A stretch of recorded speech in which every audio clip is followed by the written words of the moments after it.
Welcome to our channel. ఆంధ్రప్రదేశ్లో EAMCET online registration, certificate verification, web counselling ప్రక్రియకి మళ్ళా rescheduling ఇచ్చారు. దీని సందర్భంగా ఆన్లైన్లో సర్టిఫికేట్ వెరిఫికేషన్కి, వెబ్ కౌన్సిలింగ్కి రిజిస్ట్రేషన్ చేయడానికి 1/8/2026 వరకు అవకాశం కల్పించారు.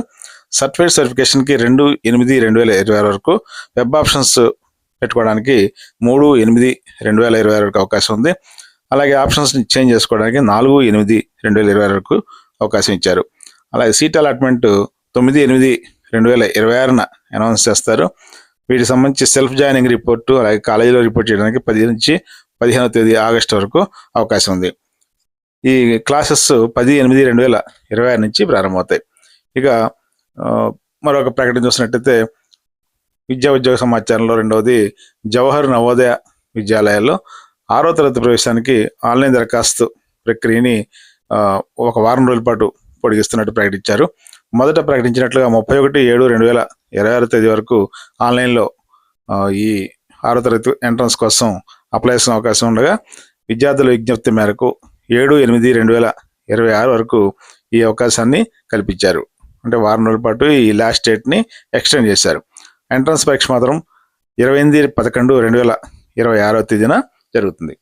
ఇక నీట్ 2026 ర్యాంకులు సాధించిన విద్యార్థులకు ఒక 2 అప్డేట్స్ ఈరోజు అనౌన్స్ చేశారు. ఎంబీబీఎస్ బీడీఎస్ కోర్సులో ప్రవేశానికి సంబంధించి నిబంధనలో ముందుగా కొన్ని మార్పులను డాక్టర్ ఎన్టీఆర్ హెల్త్ యూనివర్సిటీ ప్రకటించింది. గతంలో ఎంబీబీఎస్ కానీ బీడీఎస్ కానీ రిజిస్ట్రేషన్ చేసుకుని కాలేజ్ ఆప్షన్స్ పెట్టుకోవడానికి ఫస్ట్ రౌండ్లో ఎవరైతే ఆప్షన్స్ ఎంచుకున్నారో వారికి తర్వాత ఈ ఆప్షన్ మార్చుకోవడానికి కానీ లేకపోతే యాడ్ చేసుకోవడానికి కానీ అవకాశం ఉండేది కాదు. అయితే లాస్ట్ ఇయర్ మాత్రం కొత్తగా వచ్చిన కాలేజీలని యాడ్ చేసుకోవడానికి ఒక అవకాశం కల్పించారు. ఈ సంవత్సరం అలా కాకుండా ప్రతి దశలో కూడా వెబ్ ఆప్షన్ని తప్పనిసరిగా పెట్టుకోవాల్సి ఉంటుంది.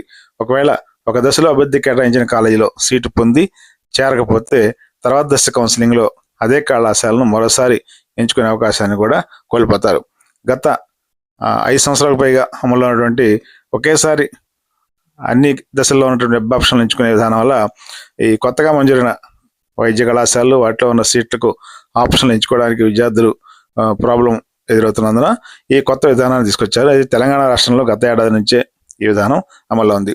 నీట్, ఎంబీబీఎస్, బీడీఎస్ ఆంధ్రప్రదేశ్ పరిధిలో అర్హుల జాబితాను ఎన్టీఆర్ ఆరోగ్య విశ్వవిద్యాలయం విడుదల చేసింది.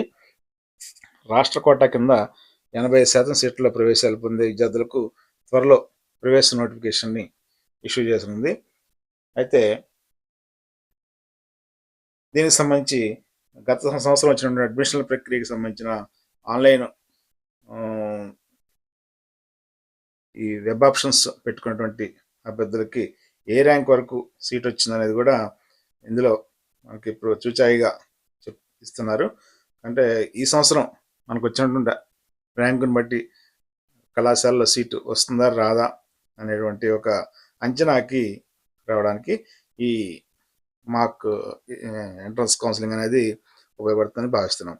ఆంధ్ర యూనివర్సిటీ పరిధిలో బీసీ ఏ కేటగిరీకి గత సంవత్సరం 1,04,958 ర్యాంక్ వరకు ఇచ్చారు. అలాగే బీసీ బిలో అయితే 1,25,029 వరకు ర్యాంక్ ఇచ్చారు లాస్ట్ ర్యాంకు. బీసీసీలో 1,07,388 ర్యాంక్ వరకు సీటు లభించింది. అలాగే బీసీడీలో 77,809 ర్యాంక్ వరకు సీటు పొందగలిగారు. బీసీఈలో 2,04,248 ర్యాంక్ వరకు సీటు పొందే అవకాశం కల్పించారు. అలాగే ఈడబ్ల్యూఎస్లో వచ్చేసరికి 49,373 ర్యాంక్ వరకు ఈ సీట్లు కేటాయించారు. మైనార్టీలకు వచ్చేసరికి 2,44,155 ర్యాంక్ వరకు కూడా సీట్ లభించింది. ఓసీలో అంటే ఓపెన్ కేటగిరీలో అయితే 68,280 ర్యాంక్ తోటి ఆగిపోయింది. ఇక ఎస్సీ కోటాలో చూసుకున్నట్టయితే 2,49,630 వరకు ఈ సీట్లు కేటాయించడం జరిగింది. ఇది ఆంధ్ర యూనివర్సిటీ పరిధిలో. అయితే వెంకటేశ్వర యూనివర్సిటీ పరిధిలో వచ్చేసరికి బీసీఏ అభ్యర్థులకి 1,32,447, బీసీ బిఏ అభ్యర్థులకు 1,28,562, బీసీసీ అభ్యర్థులకు 1,60,461, బీసీడీ అభ్యర్థులకు 1,37,559, బీసీఈ అభ్యర్థులకు 1,29,036, ఈడబ్ల్యూఎస్ అభ్యర్థులకు 76,139, మైనార్టీ అభ్యర్థులకు 1,46,466, ఓపెన్ కేటగిరీలో 89,899, ఎస్సీ అభ్యర్థులకు 5,08,851, ఎస్టీ అభ్యర్థులకు 2,59,731 లాస్ట్ ర్యాంక్గా చూపిస్తున్నారు.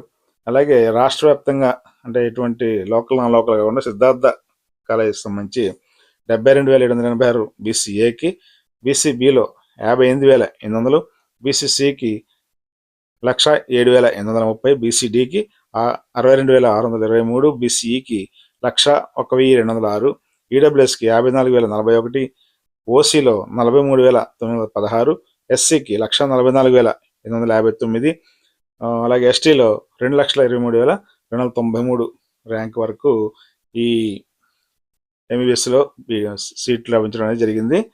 అయితే ఈ సంవత్సరం ఇదే విధంగా ఉంటుందా, ఇంకా ర్యాంకుల తేడా వస్తుందా అనేది తెలియపోయినప్పటికీ అప్రాక్సిమేట్గా మనకి ఈ ర్యాంకింగ్ లాస్ట్ ర్యాంక్ ఏంటనేది యూనివర్సిటీస్ అనౌన్స్ చేస్తున్నాయి. కాబట్టి